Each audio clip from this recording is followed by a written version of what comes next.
Serial మాదిరిగా రేవంత్ రెడ్డి ప్రభుత్వము phone tapping విషయం కానివ్వండి, రోజువారీ సీరియల్ గా మరి కొండను తవ్వి ఎలుకను కూడా పట్టిన చందంగా లేదు. కొంతమంది ఏదో అధికారులను బలి పశువులు చేస్తా ఉన్నారు. వాస్తవంగా ఈ రెండు పార్టీలు కూడా కలిసి ఆడుతున్న నాటకము, డ్రామా. వీళ్ళ వైఫల్యాలు, ఇచ్చిన హామీలు ఏదైతే ఉందో గ్యారంటీలు 420 హామీలు నెరవేర్చలేక ప్రజల దృష్టి మళ్లించడానికి ఇద్దరు తోడు దొంగలుగా ఆడుతున్నటువంటి నాటకం తప్పితే వీరు చేసేటువంటి విచారణలు, దర్యాప్తులు ఇంతవరకు ఏ ఒక్క రాజకీయ నాయకుడిని దాన్ని బాధ్యుని చేయలేదు. ఇవాళ కాళేశ్వరం నుంచి మొదలుకుంటే ఫోన్ ట్యాపింగ్ వరకు అన్ని రేవంత్ రెడ్డి గారు విచారణలు తప్పితే కాలయాపన. ఒక టీవీ సీరియల్ మాదిరిగా ఇద్దరు ఆడుతున్నటువంటి నాటకమే ప్రజల దృష్టి మళ్లించడానికి. మాకు ఇస్తానని పెన్షన్ 4,000 అడగకుండా, లేదా మాకు 2 లక్షల ఉద్యోగాలు, యువత ప్రభుత్వ ఉద్యోగాలు ఇస్తాను అది మరి ప్రచారంలోకి రాకుండా రాహుల్ గాంధీ స్వయంగా వచ్చి ప్రకటించినాడు. మా అశోక్ నగర్ చిక్కడపల్లిలో నిరుద్యోగ యువతను మా ప్రభుత్వం వస్తే 2 లక్షల ఉద్యోగాలు ఒక సంవత్సరంలో ప్రభుత్వ ఉద్యోగాలు కల్పిస్తామని రాహుల్ గాంధీ పతాలేడు.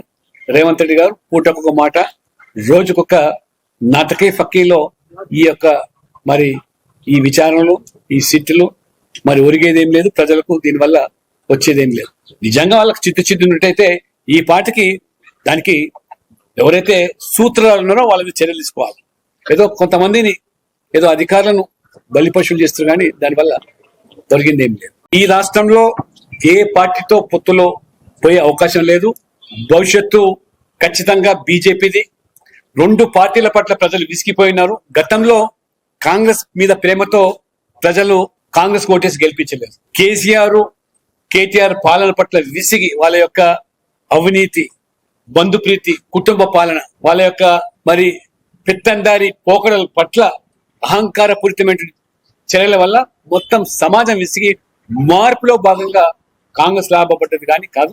ఖచ్చితంగా భారతీయ జనతా పార్టీ రేపు ఎప్పుడు ఈ రాష్ట్రంలో ఎన్నికలు జరిగినా ప్రభుత్వ ఏర్పాటు లక్ష్యంగా, ధ్యేయంగానే మేము ఇవాళ పనిచేస్తున్నాం. దేశంలో 20 రాష్ట్రాల్లో మా ప్రభుత్వాలు ఉన్నాయి. ఎందుకు తెలంగాణ కాకూడదని ప్రజలు కోరుకుంటున్నారు. తెలంగాణ ప్రజల ఆకాంక్షలకు, ఆలోచనకు అనుగుణంగానే వచ్చే మున్సిపల్ ఎన్నికలు కూడా ఖచ్చితంగా పోటీ చేస్తాం. భవిష్యత్ అసెంబ్లీని టార్గెట్ గా పెట్టుకొని మా యొక్క మరి కార్యక్రమం